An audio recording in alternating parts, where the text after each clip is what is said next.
Johanna est en plein cauchemar.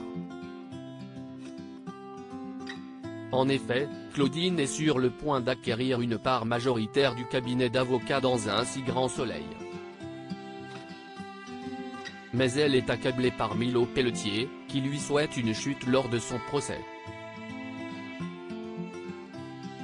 Dans les prochains épisodes, diffusés dans le courant du mois de février 2023 sur l'antenne de France 2, elle veut connaître la vérité, car elle a désormais le nom de sa rivale, Claudine.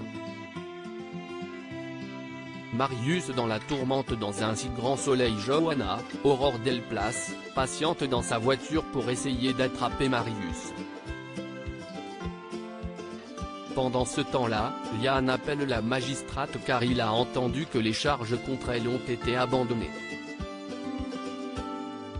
L'avocate est toujours remontée contre lui, et elle l'accueille froidement.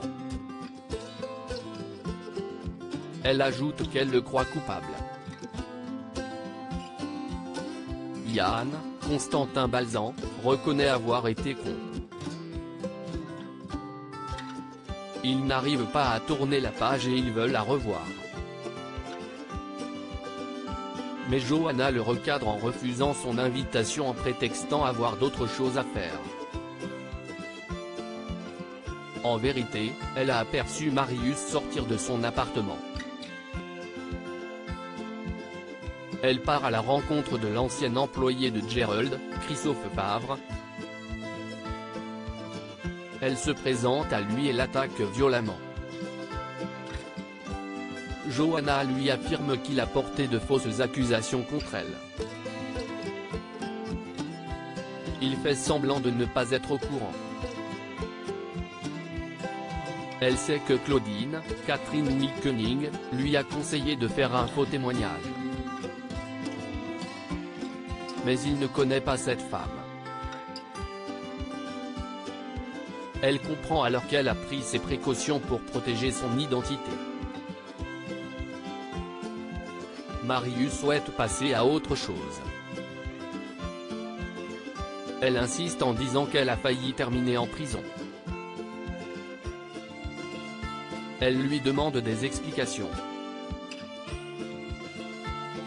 Ce règlement de compte va-t-il être décisif? Inès sauve Mélissa sur l'antenne de France 2 au bar. Le patron s'inquiète, puisqu'il n'a pas de nouvelles de Mélissa depuis plusieurs heures maintenant. Inès tente de la défendre, mais il est assez agacé, car il ne peut pas compter sur elle. Il se dit qu'il doit la remplacer, mais la fille de Gary, Alban Omar, lui affirme qu'elle va aller la chercher pour savoir si elle n'a pas eu de problème. Pour éviter un départ acté de Mélissa du 101, elle va à son chevet. Plus tard, Inès, Maëva El Aroussi, tape à la porte de son amie, mais elle ne répond pas dans un premier temps. Elle finit par ouvrir son appartement. Inès la convainc de venir travailler. Encore très secouée par son agression, la petite copine d'Enzo, Teilo Azaïs, s'habille.